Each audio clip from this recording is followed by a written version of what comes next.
All right, what's going on, guys? Farzin Masugian here with you.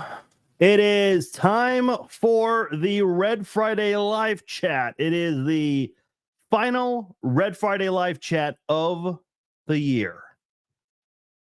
Of the playing season, I should say. Just a season. Will we do these in the off season? Maybe, maybe not. Not exactly sure. I think, some weeks might be more busier than others. I do think consistency is important.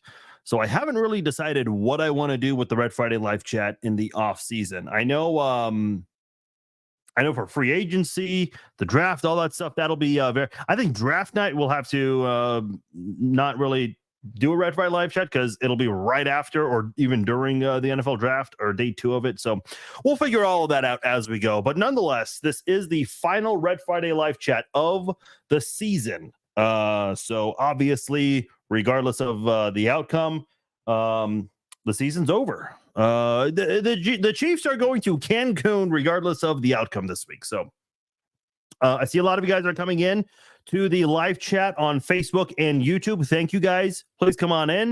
You guys don't know how this works. This is an interaction live stream here. So if you guys have any questions, if you guys have any comments, please let me know your thoughts on everything going on right now with the Chiefs, and I will let you ask your questions. I'll respond, and we go from there. So the news came out about, I want to say an hour ago, the injury report, the final injury report of the season. And it is official. Joe Thuney, as expected, not playing. He is out, did not practice at all during the week. There was some hope that he would be able to come back, but unfortunately not able to do so. I know Andy Reid was pretty adamant that this would be an uphill battle for Thuney, although Thuney seemed to imply that there's still some hope. And listen, I mean, what are you going to say? He was still doing a lot of the media obligations. He's still on the 53-man roster right now. There is a chance for the Chiefs to make a change because Jerick McKinnon, who is still on IR, he practiced every day this week, but was limited. So Andy Reid did say earlier this week that it's a slim chance that he plays, but he hasn't been ruled out yet, and did practice every day, although they were all limited.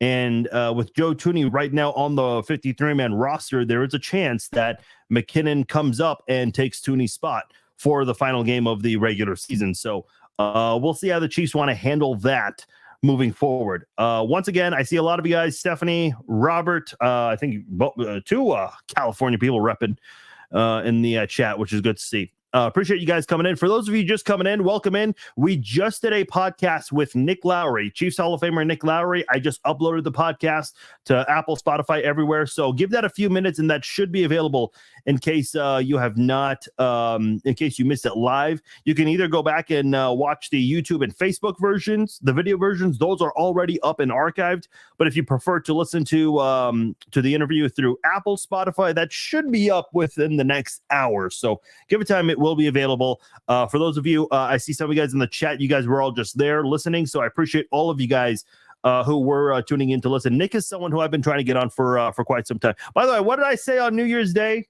I said my goal is to get 10 former Chiefs on the podcast. We're 4 out of 10 in, meaning that goal. All right. I took that very seriously. I'm not one to do New Year's resolutions or any of that stuff. That's just not me. But this one I was pretty adamant about. This is a goal that I definitely want to meet, and maybe even set the bar higher. Maybe I set the bar too low. Maybe I can do more than 10. Who knows? But nonetheless, we've had a lot of Chiefs recently. Start off with Mike DeVito, and then JJ Burden, Jason Dunn, Nick Lowery. So a big shout out to those 4 guys this year who joined us on the podcast.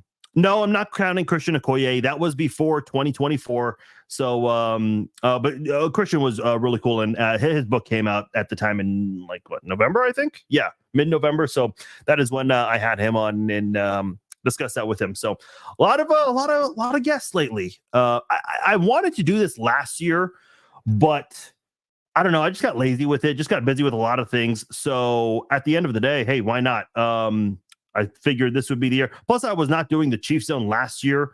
So better to do it this year since I have the Chiefs on this time. Still doing Farscast.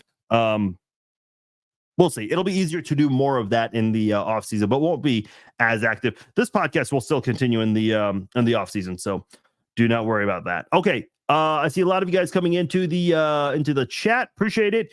For those of you coming in late, please ask whatever question you want for the Chiefs, for whatever NFL, non-Chiefs. Obviously, we were talking about the new the breaking news about Amazon Prime getting a playoff game next year, which I know everyone is thrilled about that. So yeah, whatever questions you have, post them below, and I will get to all of you guys in just a moment. Just want to real quickly point out the matchups before I get into your guys' questions. I'm just looking at the Chiefs defense right now. Obviously, Jones and Karlaftis. I think Karlaftis would be a good like dark horse MVP. I've already put money on that. I think it's got to be Pacheco ultimately. Because I think the 49ers, and I've heard a lot of people in the national media this week talk about this, the 49ers defense has not been very consistent. And with their linebackers, they tend to play off the line a little more than they usually do, especially in the postseason. That's what allowed the Detroit Lions to go off and run for, 148 yards in the first half. And I think Pacheco is definitely capable of doing that kind of thing against this 49ers defense. I know a lot of people will want to talk about regular season stats. They were third against the run and whatnot. And yeah, that's great and all, but man, in the playoffs, it's a whole new ball game. It really is. And I'm not saying all the stats that people read about in the regular season and bring up here are irrelevant, but I don't think they're as pertinent. I mean, if you guys listen to the podcast on Wednesday, you guys know I brought up the regular season numbers, but I also talked about how, the 49ers have done in their two playoff games leading up to Super Bowl 58. So I'm just looking at the Chiefs defense right now. Willie Gay being available, huge, especially on that side, on the Will side, being opposite of the Sam linebacker, because he's going to be behind Mike Dana, who's going to be playing a lot in this one because Charles Omenihu obviously is not going to be available for this game. And with Chris Jones and George Karlaftis primarily going to be on that side, and I think it's going to stay that way because it would not be smart for the Chiefs to put him up against Trent Williams. I would love to see that matchup. I think that would be a pretty damn good matchup to watch. But in the Super Bowl, you do not want to put Chris Jones up against arguably the best tackle in the NFL. So keep him on the opposite side. And if Mike Dana can just try to occupy Trent Williams on that left side, that'll allow a guy like Willie Gay and Nick Bolton, who are both very good against the run, to be able to close in on a guy like Christian McCaffrey. And the Chiefs have done very well against the run, even against the Baltimore Ravens. I know the game got out of hand for Baltimore at some point, but it's not like it was a blowout victory against the Ravens. The Ravens were still in it all the way through. And anytime the Ravens were trying to run the ball, the Chiefs just wouldn't allow it. And the Chiefs have not necessarily been great at trying to defend the run, but when it has mattered in games, with the eye test here, okay, because these things don't show up on a stat sheet. When it comes to like crucial moments in a game, especially in the second half, this Chiefs team has found a way to make some big stops and force second and long, third and long situations. And since week 14, this Chiefs defense has not surrendered more than 7 points in a second half. I mean, that's pretty crazy right there. To be able to do it for that long. And I think that's the thing. And I'm hearing a lot of people outside of Kansas City again. And I'm a huge fan of podcasts, but I also listen to a lot of national radio as well.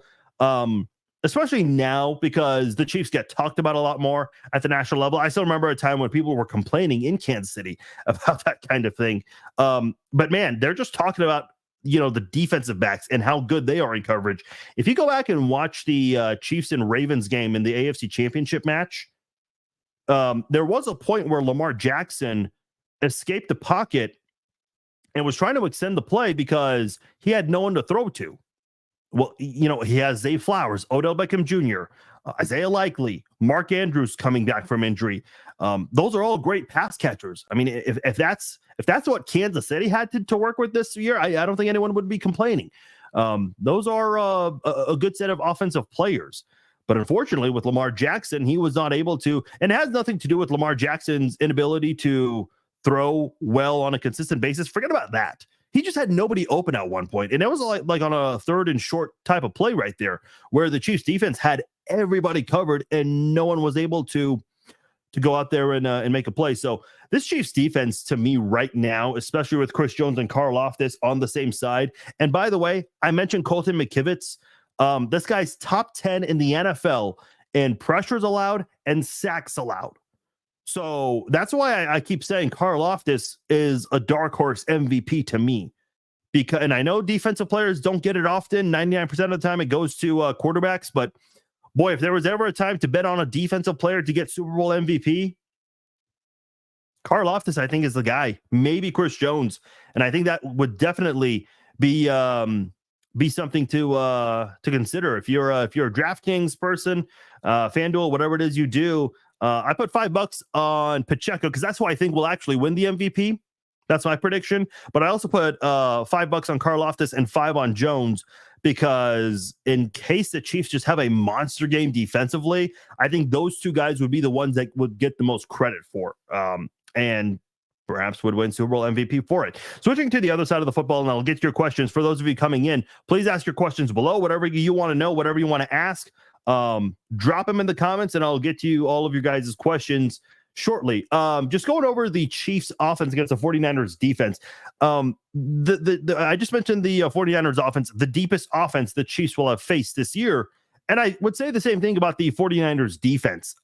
They've got a lot of great players across the board. They have a very good and stout defensive line, obviously led by Nick Bosa, two very good linebackers in Fred Warner and Dre Greenlaw.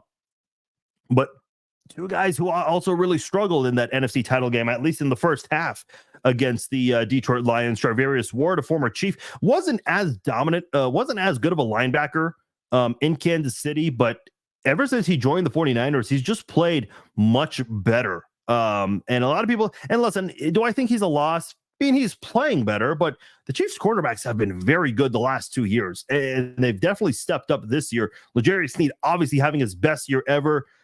Trent McDuffie, interestingly enough, he's yet to record an interception in the NFL, but he's playing like one of the best. He's a first team All-Pro, so I don't really need to give reasons as to why he's good. The things that he does don't really show up on the stat sheet, but great cover cornerback and a blitzer that Spags loves to use. Everyone's trusting Spags in this game. And a lot of people feel like Spags would essentially be the MVP of this game, but obviously coaches don't get that. But if there was ever a time to break that rule, this would be the one. But I'm not quite sure how the Chiefs are going to handle Charvarius Ward in this one, what they're going to do. Obviously he's going to see a lot of Rashee Rice in this one, excuse me. But Lenore opposite of him, Gibson Jr.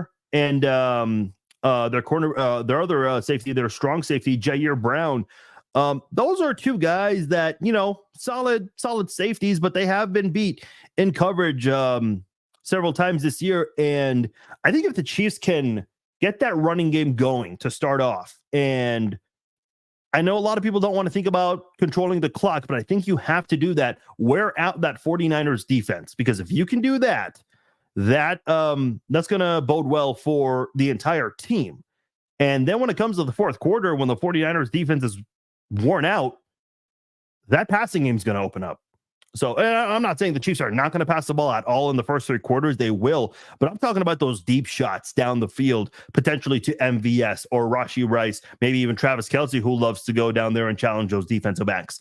That is where the Chiefs could seriously do damage and put the game away in the fourth quarter. So I said this on the podcast Wednesday. I'll say it again. Isaiah Pacheco, my MVP, my score for this one, 31-17. Kansas City. All right. I'm going to get to your guys' question now. Enough of me and my thoughts. Let's hear from you. I want to hear your guys' thoughts. Whatever is on your mind, speak now and get your questions, your comments in, because the weather is really damn good, and I'm going to be grilling some burgers soon. Why didn't we get to hear from Justin Watson and Josh Williams ever? Are you talking about This Week in Media Week? Here's the thing.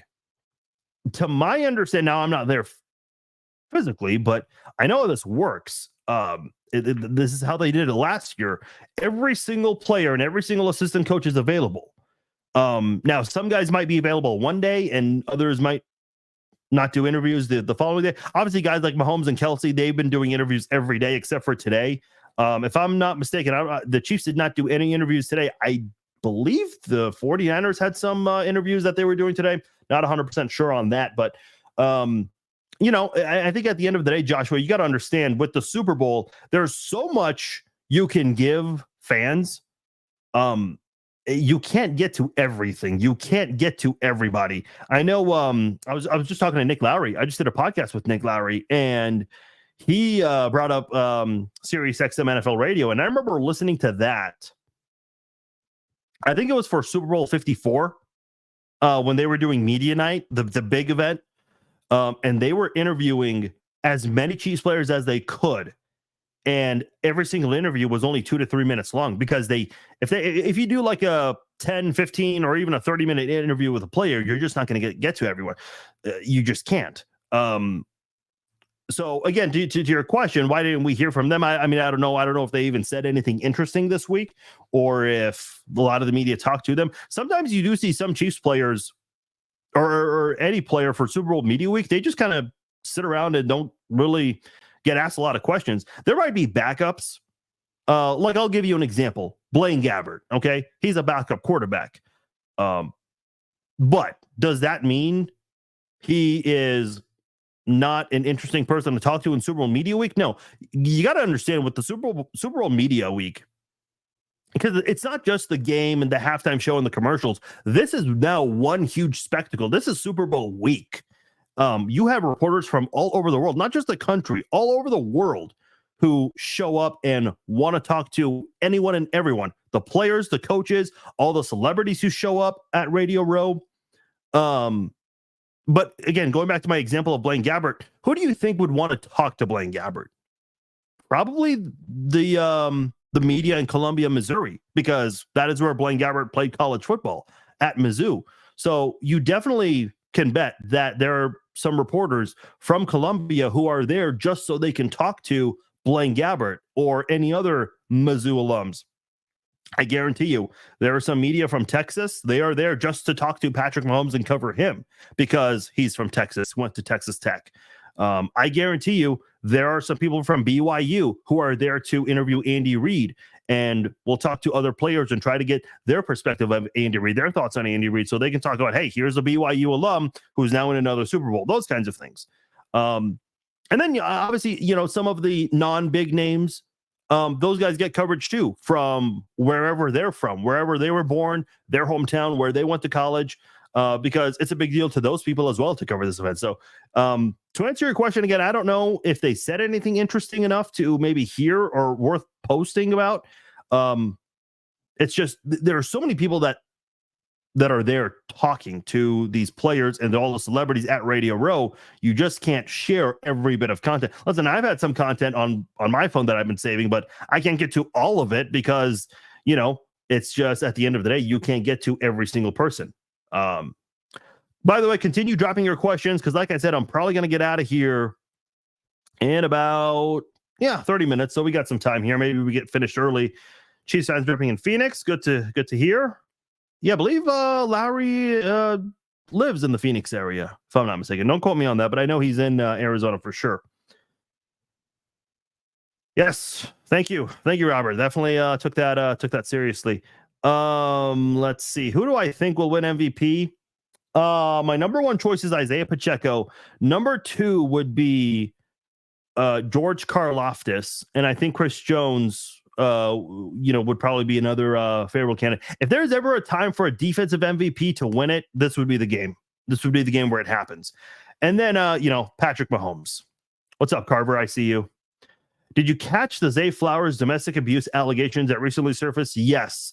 So I don't know all the details about that. I've seen some people on social media. I have not read into this too much. Obviously, there's a lot going on with the Chiefs in this game and so many other things going on. So I'm aware of it. And I know I've seen some people say, so again, don't quote me on this, please, but I saw some people mention that this was already public knowledge to the NFL, at least before the AFC title game. And somehow they allowed him to to still do media interviews. I'm laughing because I just got a text from someone. Tech9 is making it rain in Vegas. Tech9 makes it rain in Vegas strip club, tosses $25,000 in 15 minutes, according to TMZ. Good on Tech9. Good on Tech9. Let me just quickly see what this notification is about. Nothing important. Okay. Where was I? Yeah, the whole Zay Flowers thing, like I guess it was public knowledge, but the NFL didn't do anything about it. Whereas with Justin Ross, they suspended him or put him on the commissioner's exempt list, which is essentially the same thing. And yeah, I don't know. Every situation's different. I do agree. Yeah, there are some inconsistencies with the way the NFL handles things. I think Von Miller, like his situation was public knowledge, but he was still allowed to play. So again, these are allegations, but still, you have to handle every allegation the same way, I would imagine. I guess I was about to say the big difference is Justin Ross got arrested and was in jail, but there was a warrant for Von Miller's arrest. So I don't know, man. You're asking the wrong guy, unfortunately. I mean, not that was your question, but anyway, Stephanie says, sad that Tooney is out, but I know Allegretti will be great. Yeah, Allegretti, if you guys recall, he was part of Super Bowl 55 where the Chiefs offensive line had all backups. And unfortunately, Allegretti had a bad game, but man, he stepped up in that Baltimore Ravens game. Played very well too. Was reliable. I don't think he committed a penalty in that one. Did everything he was told to do. And that is huge. I'm not big on PFF grades. I know a lot of people have opinions on that, but for whatever it's worth to you, he was the highest graded offensive lineman for the Chiefs in that game.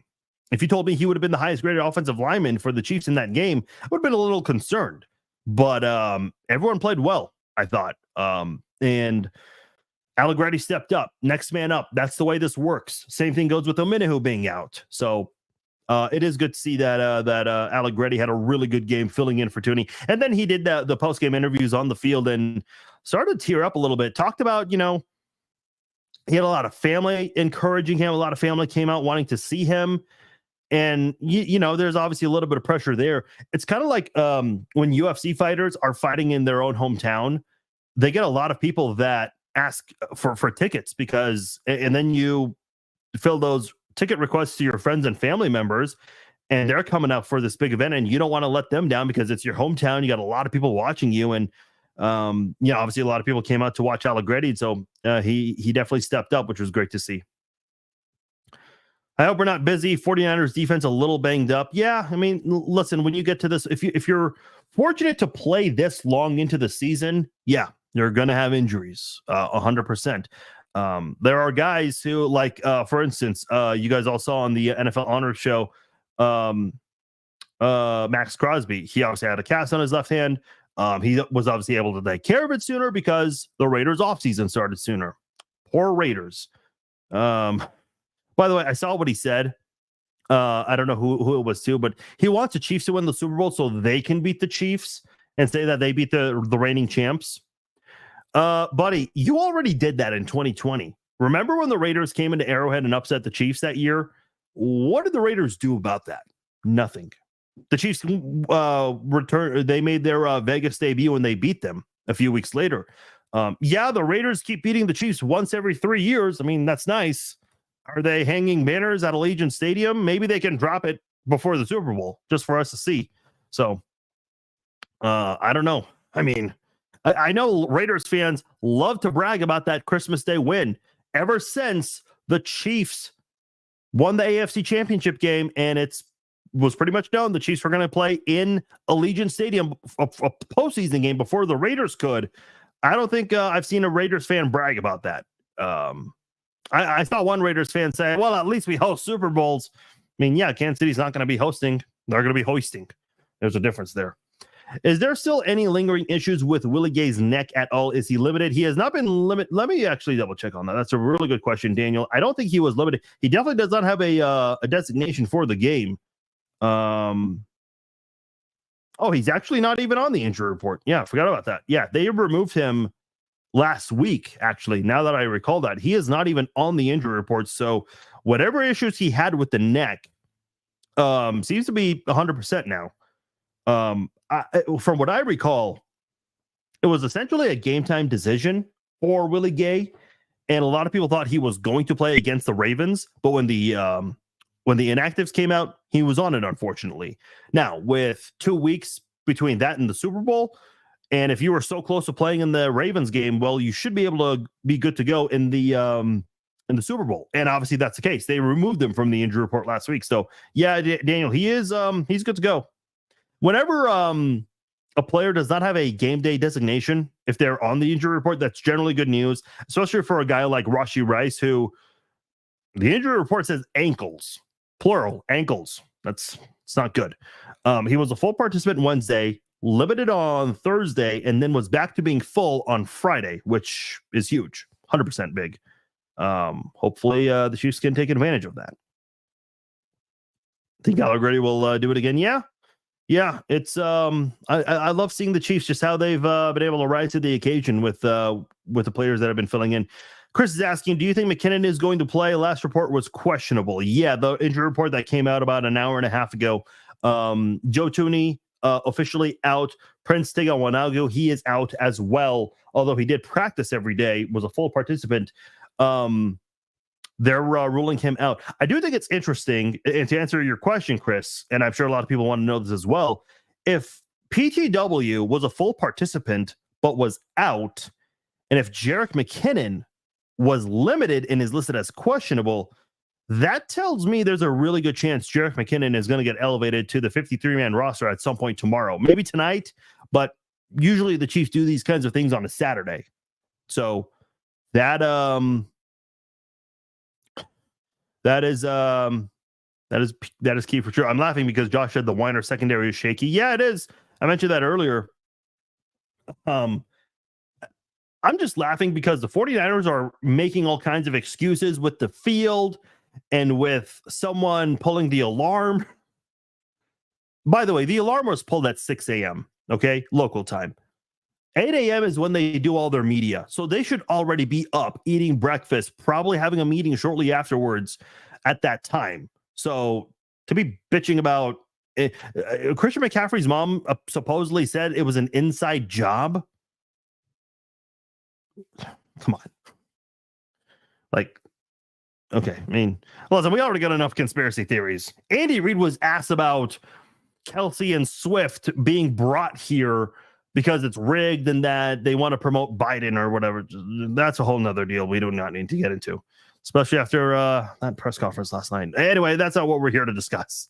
Timmy said, stopped McCaffrey hope span, got a plan. What you think? Yeah, I mean, I'm not exactly sure what you're trying to say there, but I think you're trying to suggest stopping Christian McCaffrey. Yeah, that is huge. That is priority number one. The 49ers are 1-3 whenever Christian McCaffrey has fewer than 55 rushing yards. When you can stop Christian McCaffrey and force Brock Purdy to throw the football, that's going to hurt their chances of winning. And whenever Brock Purdy throws multiple interceptions, guess how many games the 49ers have won? This many games. So stopping Christian McCaffrey and forcing second and long, third and long situations, that is going to be the key in this football game. Here's my only concern. My biggest concern is, and I would have to imagine the 49ers have this in their game plan, because you got to throw off the Chiefs defense. My biggest concern is the Chiefs are so focused on Christian McCaffrey, especially on first down situations, that a play action might throw off the Chiefs defense. I hope not. I hope Spags has a counter plan for that.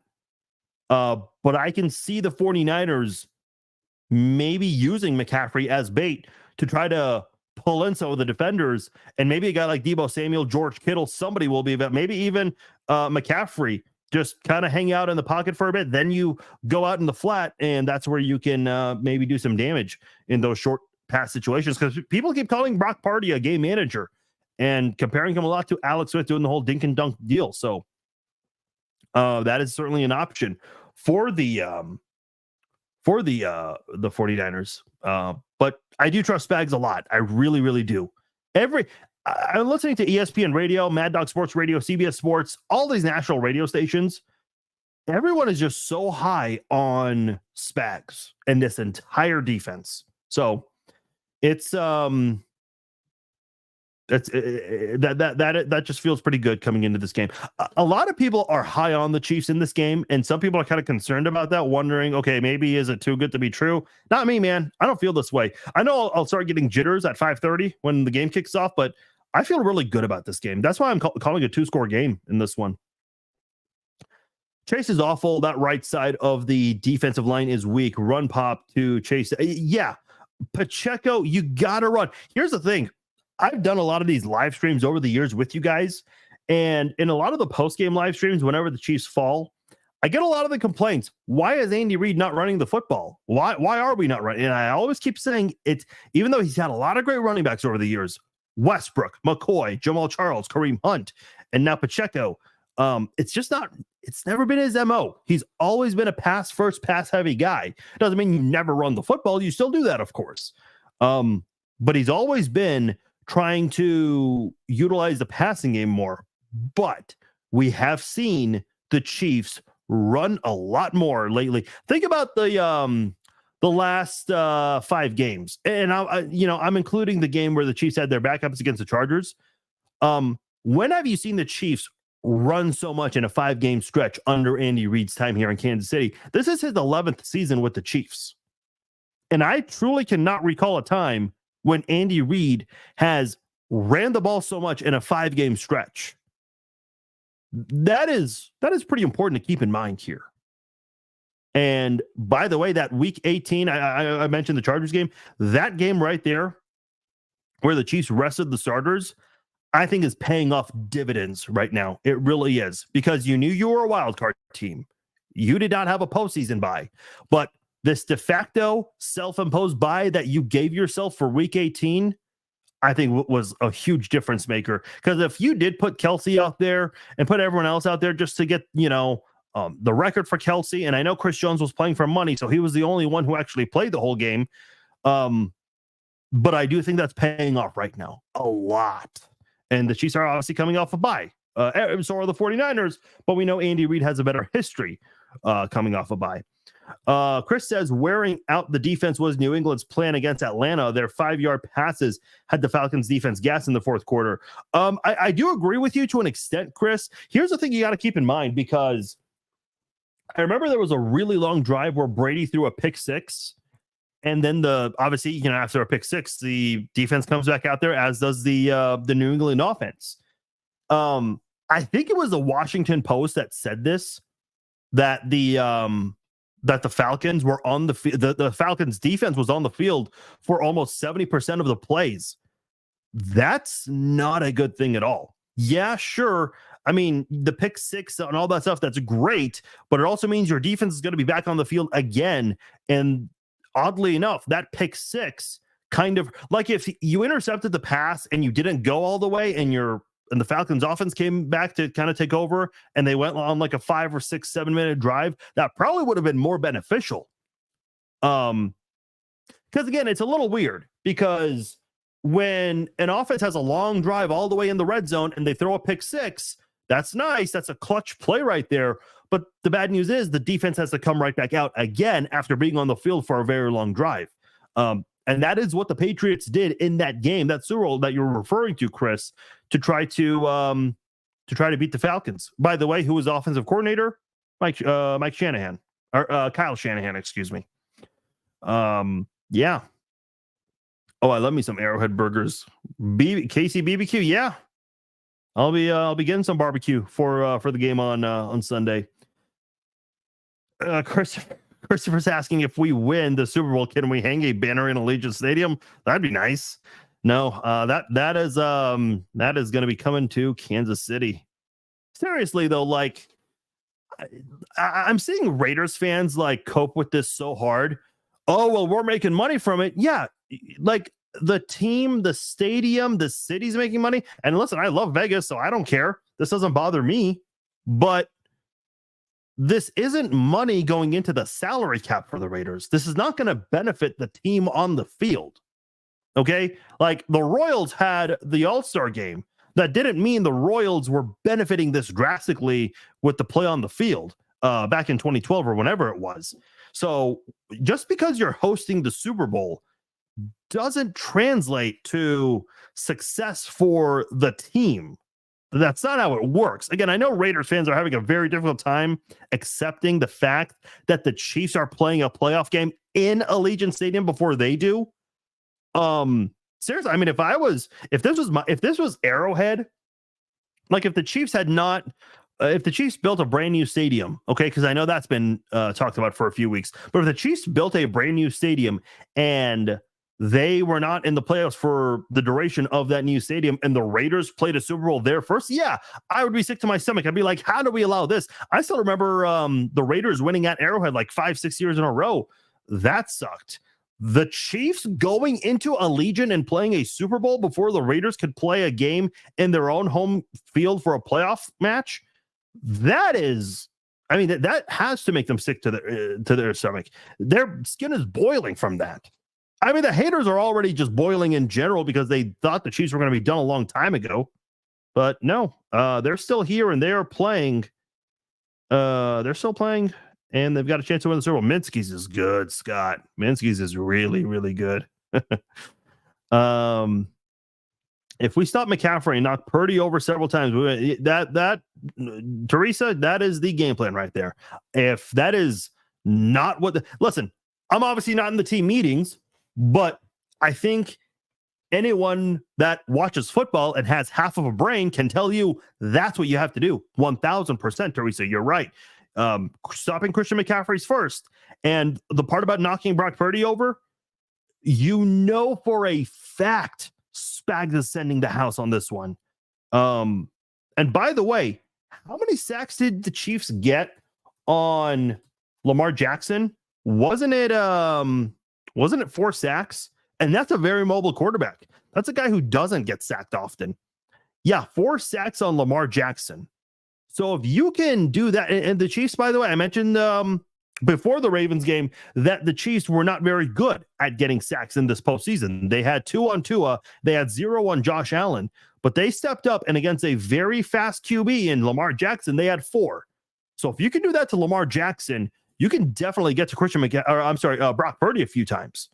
But you got to stop Christian McCaffrey and force third and long situations. And I do trust that this Chiefs defense will do that. I think McCaffrey will do some damage at times, but I think in general, this Chiefs defense will make some big stops. Spags is going to bring his A game as he did in previous playoff games. Yeah, and keep in mind, Spags was the architect in limiting Tom Brady and the Patriots when they were trying to go 19-0 against the Giants. That was a huge, by the way, a lot of people forget this. A lot of people think Spags was also a part of the Giants' second Super Bowl run. He was not.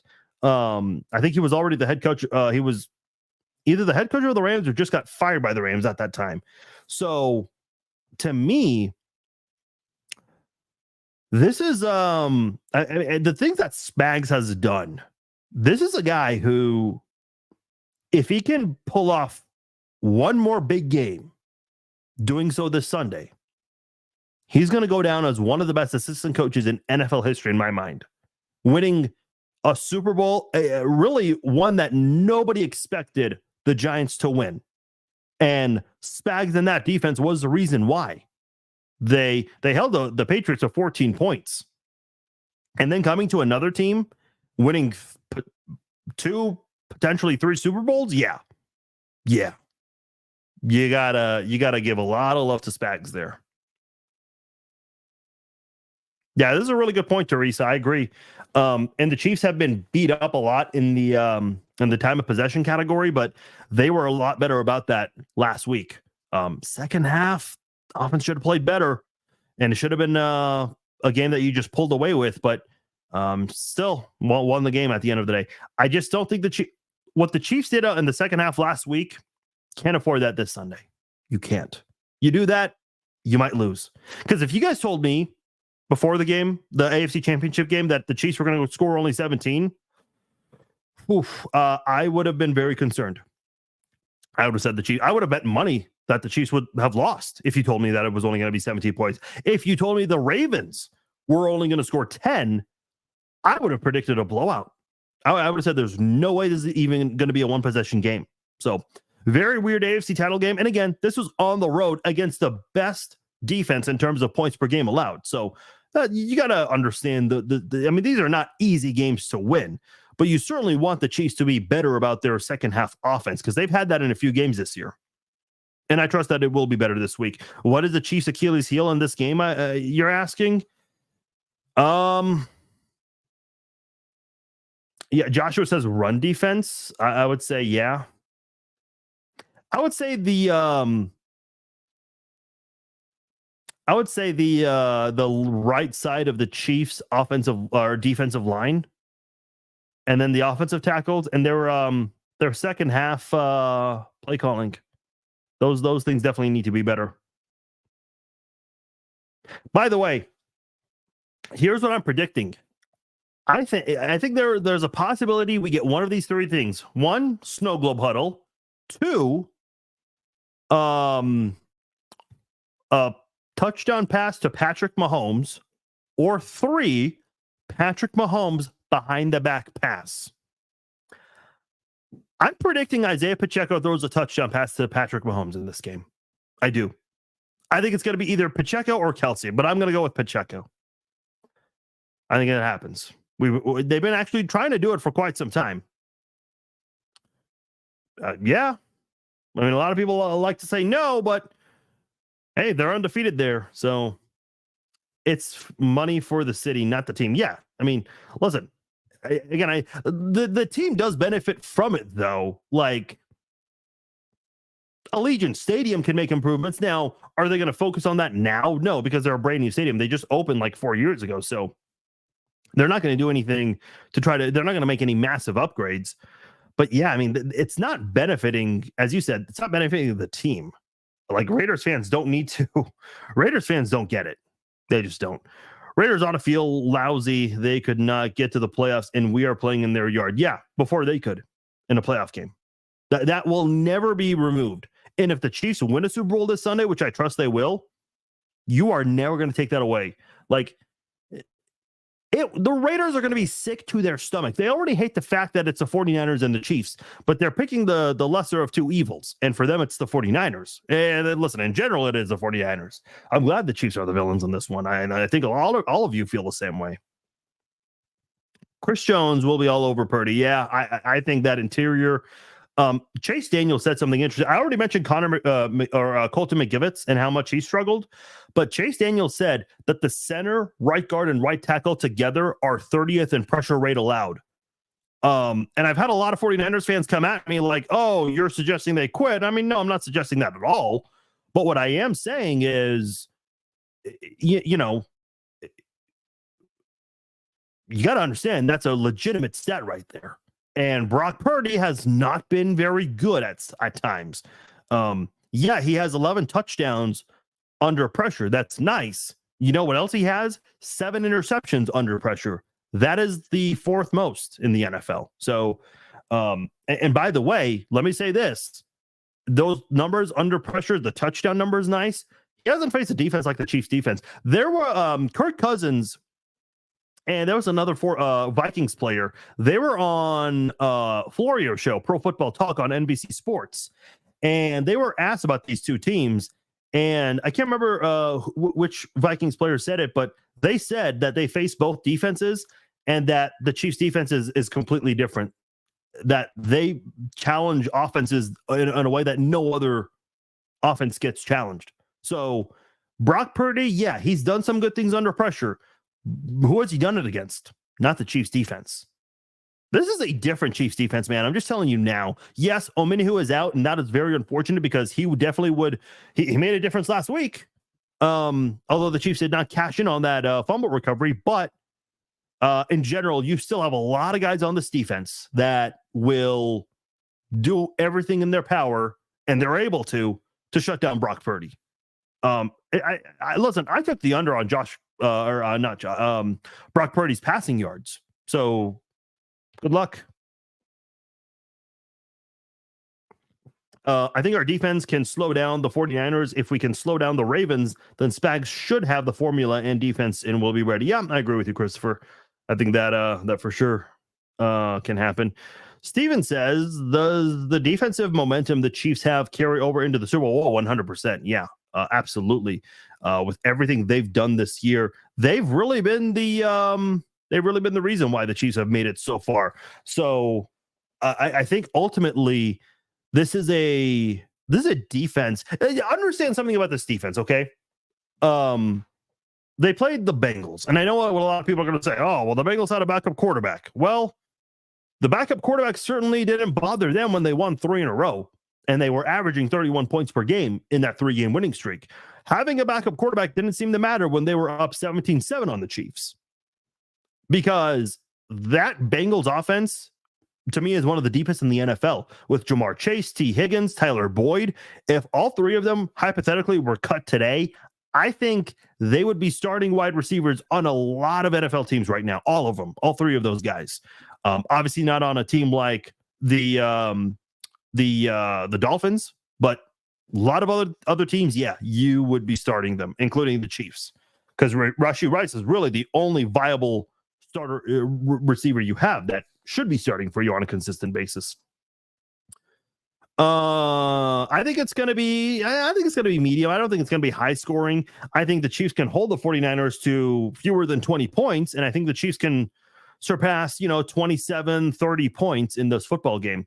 Teresa's asking, will I be doing live streams in the off season? Yes. Okay. So I need your guys', I'm caught up on the comments almost. So I want your guys', I need your guys' input on this. Okay. Because I know next Friday, win or lose, there will be a lot to talk about.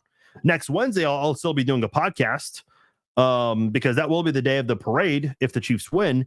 But then, after that, there's going to be like a dull moment. Free agency will pick up shortly after. And I will say this, I'm going to have a really busy next couple of weeks. And thankfully, it's happening right after football season. Long story, I'm not going to get into it because I don't want to bore you guys to death. But I may take like a little bit of a break. But in general, do you guys still want live podcasts on Wednesdays and Red Friday live chats on Fridays? Because if you guys want them, I'll keep doing them. Obviously, I should only be doing these if there's an audience for them. If I'm just talking to myself, especially the Red Friday live chats, which is an interaction live stream with you guys, it's essentially pointless. So if you guys are down and if you guys are willing to watch and tune in, yeah, I'm definitely willing to keep doing them. I do think consistency is important with these kinds of things, but yeah, I'll definitely be doing more of these. That is the plan, at least. You think it's going to be low scoring? Yeah, some people think that. We can do all 3 if we're in the league. Yeah, perhaps. What's up, Christopher? This year, it really did feel like we got every team's best shot. And I think there were a lot of teams that were coming off a bye playing the Chiefs too. Not that I think, that's a reason to lose, but that can definitely make an impact for sure. And yeah, listen, you're right, Joshua. Every team is going to give the Chiefs their best shot, because if they don't win the Super Bowl or get to the playoffs, they can at least say they beat the Chiefs. I had a Packers fan comment and say, oh, well, at least we beat you guys. You guys aren't even in the Super Bowl. Like, be quiet. I think they will be with Jordan Love, but come on, like, stop talking. Raiders fans, what did they brag about for the last 4 weeks? Oh, beating the Chiefs. Well, ever since the Super Bowl clinch, they have not been doing that. I'll read a couple more comments and then get out of here. McDuffie, Bolton, or Snead have a pick. That'd be awesome. I did the over under for Brock Purdy's interceptions is 0.5. I think that's generous. So I took the over on that one. Sticking with the Chiefs, 24-20. Yeah. Pitch them out in the pitch out a shutout in the second half. Yeah, I would love to see that. 31-13. Yeah. Chris Jones going to get Super Bowl MVP. Okay, so you guys want more live streams in the offseason. Okay, that's what I want to hear. Yeah, if you guys want them, definitely we'll do them. Now, I mean, listen, I understand, like, Super Bowl week, there's obviously a lot of people interested, so more people are going to be tuning in for that. So in 2 weeks, when I do a Red Friday live chat, is it going to be as busy? No. We'll probably have fewer viewers and fewer commenters. But that for sure, if you guys still want some of these, then, as long as we still have some people watching, yeah, that's what matters to me.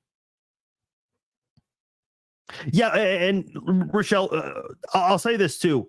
Whenever there's like breaking news, I'll try to do a live stream as fast as possible. Like if I'm at home, I can do with my setup here easily. If I'm not home, if I'm out and about doing whatever, I may have to do it on my phone, and it may have to be a shorter one, but definitely would still be worth doing.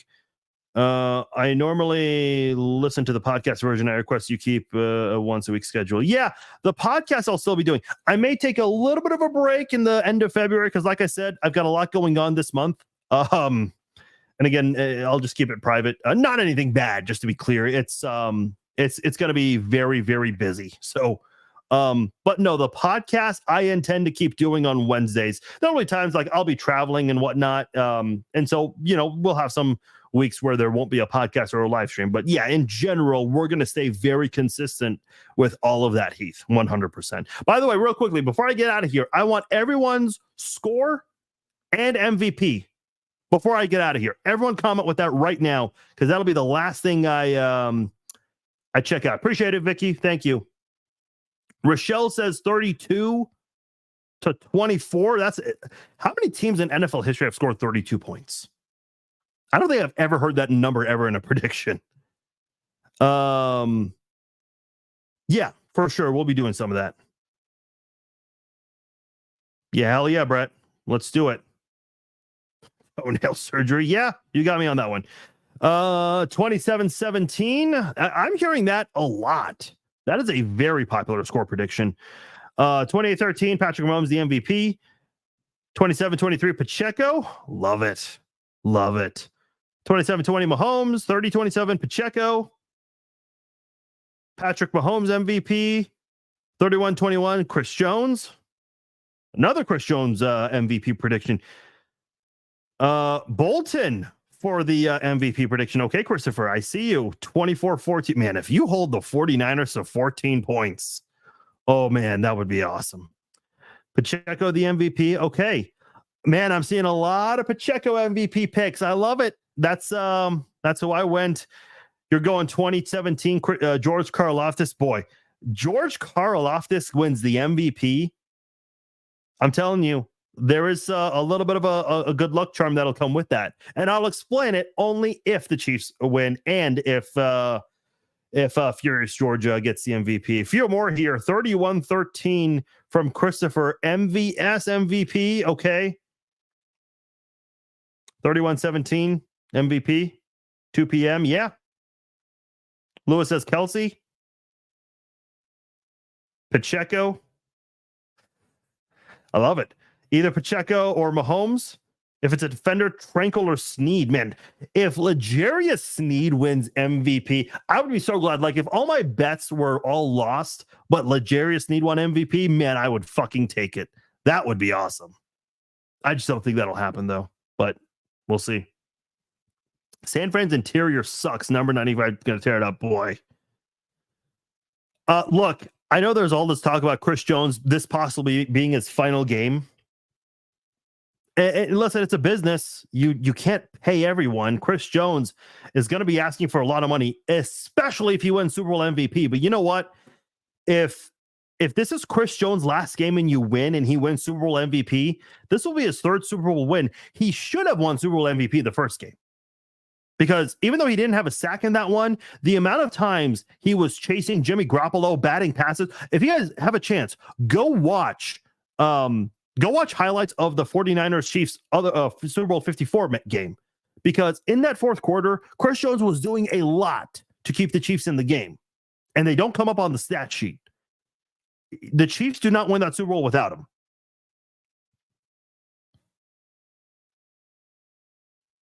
21-10, no scoring in the second half. Richard, a lot of people are going to be going crazy if that's the case, but if the Chiefs have the lead, sure. Jennifer says 24-21 Butker. Yeah, Nick Lowry was just on with us. He He said there's a chance Butker could win 2 defensive scores. Okay, yeah, if you get 2 defensive scores, if it's the same guy, you got a defensive MVP in this one. I don't care what Mahomes does. I don't care if Mahomes has 5 touchdowns. You give that defensive player the MVP if he has 2 scores. It should have been Nick Bolton last year, but they robbed the second one from him. She's with, oh, hell yeah, Robert. Hell yeah. Yeah. Cody Rhodes repeated Royal Rumble winner. The Chiefs repeated Super Bowl champs, and the Golden Knights repeated. The Golden Knights had a really damn good win. I think on Wednesday night or Tuesday, whichever night it was, they snapped Winnipeg's 17-game or 16-game winning streak. Yeah, 20 carries for Pacheco. They might do that. Yeah, he wants to. He said that. It's going to be easier said than done. See, that's my thing. I thought it should have been either Chris Jones or Damian Williams. Damian Williams had the better stats. Chris Jones did things that did not show up on the stat sheet. Yeah, man, the Golden Knights are such a fun team to watch. They had 4 goals in the first period last night. One of them they took it away and they didn't score the rest of the game. I'm like, come on, man, you gotta be better about that. But yeah, the Golden Knights have been so fun to watch. I really like hockey. And I tried to get into the St. Louis Blues years ago, and I just couldn't do it. I like, they're a good team, but I just could not get behind the Blues. But when Vegas got a team, and I'm like, oh, sports in Vegas, I'll check this out. I'll be his fan. Little did I know what was going to happen with the Vegas Golden Knights, so that was cool. Christina says 24-21 Pacheco. Go Islanders, get out of here with that, Elaine.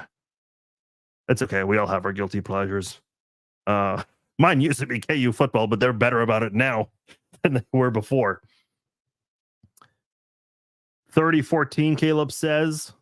Sounds like you're going with a defensive MVP in this one. If you hold the 49ers to 14 points or fewer, I would imagine the MVP goes to a defensive player. Fanatics sent you a free shirt for the St. Louis Blues when they won. Nice. Way to go. I'm excited, man. I really am. I mean, this is the era of Chiefs football we've all been wishing for a long time. And this year of all years, the down year it was, and for them to be here, shit, man. Wait till we have better years. So I'm looking forward to it. All right, guys. Thank you so much for joining me for this Red Friday live stream, Super Bowl edition of the Red Friday live chat. I'm out. I'll be back here on Sunday morning, 9 a.m. We will do a pregame live chat, and then halftime. Immediately, as soon as they blow the whistle for halftime, I'm getting on here because I do want to watch Usher. So I'll be doing a Red Friday, or not a Red Friday, a halftime live stream. And then after the game, if the Chiefs win, which I think they will, I will wait until the trophy presentation is over, and then we will do the Chiefs Zone podcast live post game. All right, guys, enjoy the rest of your Friday. If you're in Kansas City, man, go outside. Okay, I hope some of you guys that are watching me are at least outside because the weather is fucking beautiful. Guess what I'm doing right now? I'm going to go grill some burgers and drink some beer. That is going to be my Friday night. I hope you all have a great Friday night. Thank you all again. Shout out to Nick Lowry once again for joining me on the podcast. If you haven't checked it out, it should be already up. Let me just look right now real fast. Is it up on Spotify? Whoops, I clicked on Joe Rogan's podcast. Not what I wanted to do. The Nick Lowry podcast is up. It is already up. So if you guys want to go listen to the audio version of the interview with Nick Lowry, that is available already. If you prefer to watch the video versions, it's already up on Facebook and YouTube. So check it out if you haven't done so already. All right, guys, I'm out. Peace. Enjoy the rest of your Red Friday.